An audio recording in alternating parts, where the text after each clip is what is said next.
আসসালামু আলাইকুম রহমতুল্লাহ। আপনারা নিউজের মাধ্যমে দেখতে পেরেছেন যে সিলেটে জাফলং সাদা পাথরের দেশ, যেখানে প্রতি বছর হাজার হাজার লক্ষ লক্ষ মানুষ ভ্রমণে যায়। এটা খুবই ঐতিহ্যবাহী একটি জায়গা, খুবই সুন্দর মনোরম পরিবেশ। আসলে আমরা দেখেছি পৃথিবীর মধ্যে বিভিন্ন দেশ তাদের পর্যটন এরিয়াগুলোকে উন্নত করে, খুবই সুন্দর করে।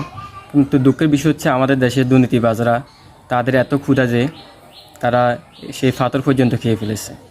খুবই দুঃখের সাথে আমরা বলতে হচ্ছে, এটার সাথে যারা জড়িত আমরা সরকারের উপদেষ্টাদেরকে বলতে চাই, এটার জন্য দ্রুত খুবই ব্যবস্থা নিয়ে দৃষ্টান্তমূলক যেন শাস্তি দেওয়া হয়।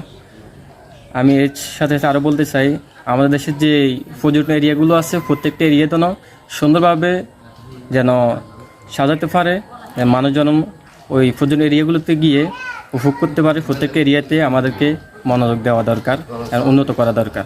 সবাইকে ধন্যবাদ।